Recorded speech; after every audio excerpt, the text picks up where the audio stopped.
filled with parasites and pond scum. And we had a typical third grade reaction.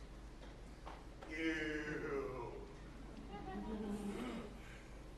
It was at that moment that Miss Harrison said something to me that changed my life. Ojinga, you see that nasty, dirty water right there?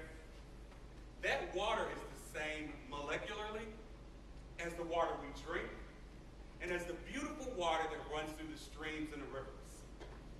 The only difference in that water is the fact that it's not moving. Of course, I didn't believe it. So we went and did some tests, and she showed me it was true. That fact kept sticking with me. Stagnant water is bad to drink. But I learned some things in my life that taught me that living a stagnant lifestyle is harmful to live. You see, we have to have a paradigm shift in our lives. And I don't mean taking a paradigm out of one pocket and shifting it to the other pocket. We have to have movement and energy to battle our stagnant lifestyles. I'm going to share with you 3 stories of stagnant people and how dangerous it truly is. First, let's talk about Alex. What kept Alex stagnant was the fact that he was so judgmental. You see, Alex lived a rough life. He was bitten very early in his life by a parasite called drug abuse. He took all this time, and he had a wonderful wife who threw out a lifesaver in that stagnant pond, and through love, helped pull him in and get him to a point in his life where he was moderately successful. But you see, Alex had a problem. He was so scared of what he had gone through in his life that anyone or anything that reminded him of that path, he judged. He didn't realize this, but he had thrown himself right back into that stagnant pond, stuck with new parasites swirling around him. Do we know Alex? Does Alex reside in us? Let's talk about Shane.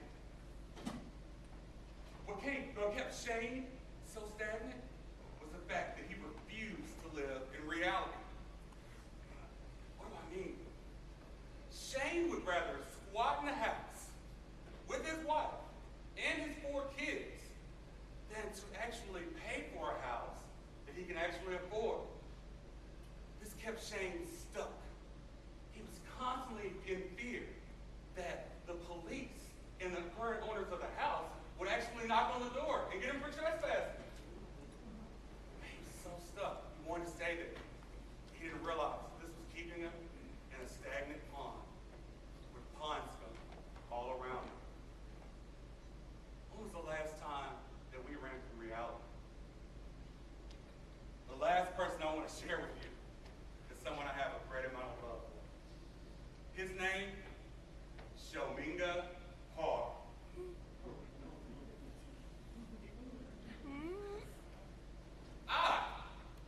Shominga's waters were dammed by the twin terrors of fear and regret. You see, I spent all my time walking backwards, thinking about all the things I should have had, all the things that were due to me, all the people who did me wrong, not realizing that entire time that all these opportunities were passing me by, passing me by, passing me by. And I finally turned around and looked at the opportunities and realized I was gripped with fear. I would think, I can't do that. They won't let me do that. This left me in my own stagnant pond, drowning. It was at that moment that my daughter came home from school one day and wanted to tell me about a parable. The parable was of the 3 frogs. You see, there were 3 frogs on a pond.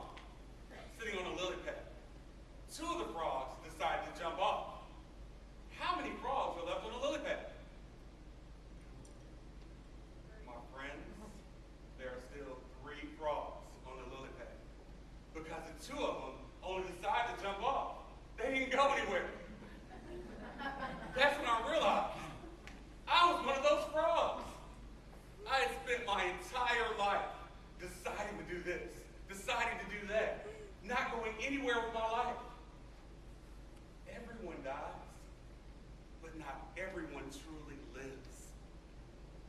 In order for us to live, we have to move. Because when we take that first step, that water ripples in that stagnant pond. And those parasites start to bug off. And for Alex, he's able to use the fact he went through addiction to help someone instead of judging them. And then we take that second step. And that ripple, it turns into a wave. And it breaks up that pond scum. And for Shane, he's able to actually live and work in reality instead of an alternate dangerous universe. But then we take that third mighty step. And that wave breaks through the bonds that keep our ponds stagnant. And for me, I am able to live with the fear and regret, move forward, take action and plan, and it leaves me right here in front of you tonight. When that water breaks out of those stagnant ponds,